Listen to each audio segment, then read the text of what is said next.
اگر آپ صبح جلدی اٹھیں تو رات کو جلدی نیند آئیں گے. ایک پیریڈ ہوتا ہے نیند کا.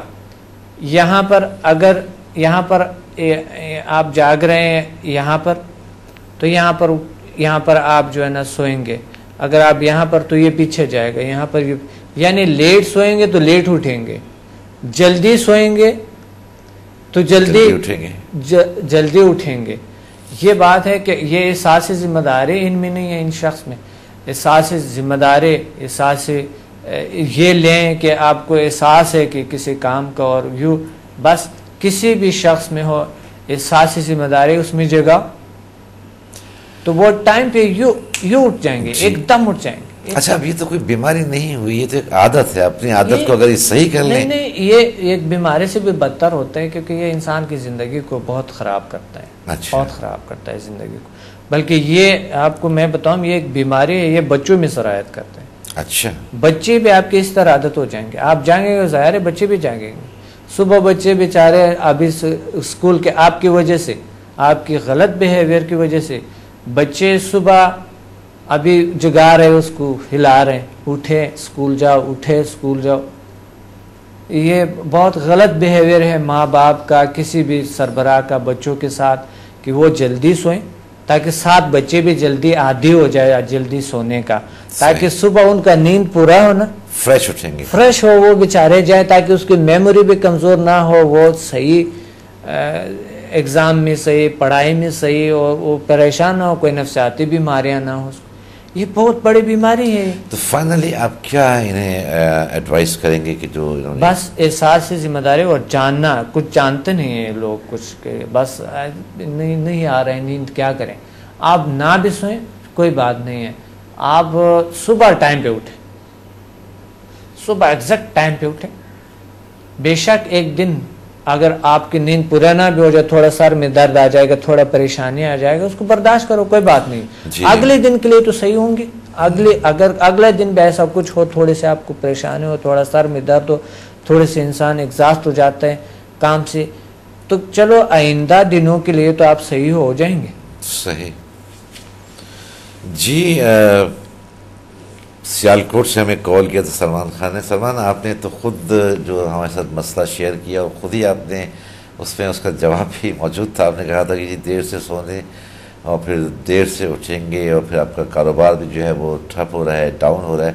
تو ایک دن آپ نہ سوئیں اور آپ صبح بس کام پر چلے جائیے، تو یقیناً آپ کو رات پہ دن بھر کی تھکن ہوگی، اور ایک رات آپ کی نیند پوری نہیں ہوگی، تو آپ کو جلدی نیند آئے گی. اور جب آپ کو جلدی نیند آئے گی تو پھر آپ کو جلدی اٹھنے کی عادت ہو جائے گی. اور اس کے ساتھ آپ کی، جیسا ڈاکٹر صاحب نے کہا کہ آپ کے ساتھ وہ بچے بھی دیر تک جاگتے ہوں گے، تو ان بچوں کو بھی اسکول جاتے ہوں گے، ان کو بھی وہاں پرابلم ہوتا ہوگا، فریش نہیں ہوتے ہوں گے. تو آپ کوشش یہ کریں کہ اگر ایک دن آپ کو نیند نہیں آ رہی ہے تو آپ نہ سوئیں، بلکہ صبح آپ جاگتے رہیں فریش ہو کے، آپ اپنے کام پر جائیے. لیکن رات کو آپ کو یقیناً پھر جلدی نیند آئے گی، اور پھر آپ کا وہ روٹین بن جائے گا جلدی سونے کا اور جلدی اٹھنے کا. ڈاکٹر صاحب ہمارے پروگرام کا وقت اب تقریباً اپنے اختتام کی طرف جا رہا ہے، لیکن میں ایک سوال یہاں آپ سے اور کرنا چاہوں گا، جو ہمیں بھیجا ہے شان علی نے. کراچی سے ہم سے یہ سوال کیا تھا کہ ہم پروگرام میں اس کو ڈسکس کریں، کیونکہ لاسٹ ٹائم وہ شاید ہم سے بات کرنا چاہ رہے تھے لیکن کال ان کی مل نہیں سکی تھی. ان کا سوال یہ ہے کہ برے خواب آتے ہیں، احساس کمتری محسوس کرتا ہوں، ہر کام میں ناکام رہتا ہوں. اب یہ تین چیزیں ہیں، یہ ایک دوسرے سے انٹرلنکڈ ہیں کہ برے خواب آتے ہیں، احساس کمتری محسوس کرتے ہیں، اور ساتھ میں پھر یہ کہتے ہیں کہ ہر کام میں ناکام رہتا ہوں. تو کیا آپ انہیں ایڈوائز کریں گے؟ جی اس شخص کے پلاننگ صحیح نہیں ہے. صحیح. اس شخص کے جو ہے نقشہ صحیح نہیں ہے جس پہ چل رہے وہ. جی جی. اس شخص کے جو ہے نا گول سیٹنگ زندگی کا صحیح نہیں ہے. اس شخص کے زندگی کا جو مقصد ہے اس کا تعین نہیں ہے، اور اس شخص کا ایم نہیں ہے. یہ اپنا ایم جانے، اپنا ٹارگٹس جانے، اپنے ایک پلاننگ کر لے، ایک نقشہ بنائیں، تو یہ شخص اس کی بری خوابیں بھی دور ہو جائیں گے، اور جب یہ صحیح تک جائے گا، سارا دن کام کرتا رہے گا، تو شام کو صحیح سو جائے گا، ڈیپلی سوئے گا، اور اس کو نیند اس طرح کے نہیں آئیں گے۔ نیند میں ایسے یعنی بری خواب آنا بھی ایک اور وجہ ہو سکتا ہے کہ وہ کوئی نفسیاتی مسئلہ ہو سکتا ہے، لاشعور میں کچھ پاسٹ کی جو یعنی جو ماضی میں جو گزری زمانے میں ان پہ کچھ ایسے واقعات ہو چکے ہوں گے، اس کی وجہ سے وہ آتے ہوں گے، اس کی کوئی بات ایسی بات نہیں ہے، اور یہ آہستہ آہستہ یہ کلیئر ہو جاتا ہے، یہ سارے کچھ ٹھیک ہو جاتے ہیں۔ صحیح۔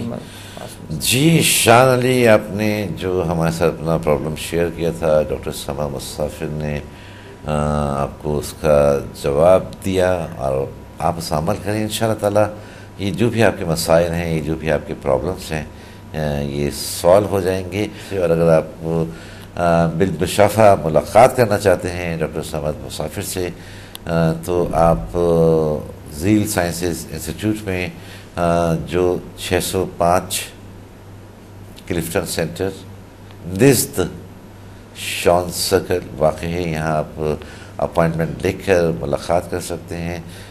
زیل سائنسز انسٹیٹیوٹ 605 کلفٹن سینٹر نیر شان سرکل کراچی، آپ اپوائنٹمنٹ لے کر ڈاکٹر سمد مسافر سے آپ ملاقات کر سکتے ہیں۔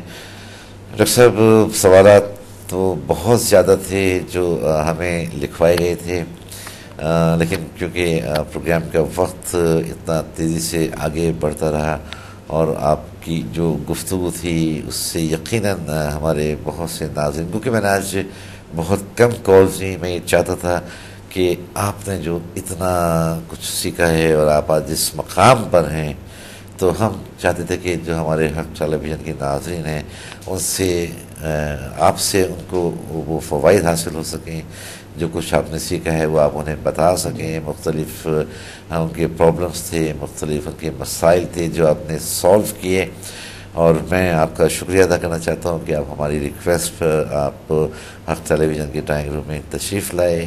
بہت شکریہ ایک بار آپ کا۔ ویلکم، آپ کا بھی شکریہ، تھینک یو ویری مچ۔ جی ناظرین، ہمارے پروگرام کا وقت اب اپنے اختتام کو پہنچا۔ آئندہ اب ڈاکٹر سمد مسافر کے ساتھ انشاءاللہ آپ سے پھر ملاقات ہوگی، اور ناظرین اب اپنے میزبان سکندر اقبال کو اجازت دیجیے، اپنا خیال رکھیے گا، اللہ حافظ۔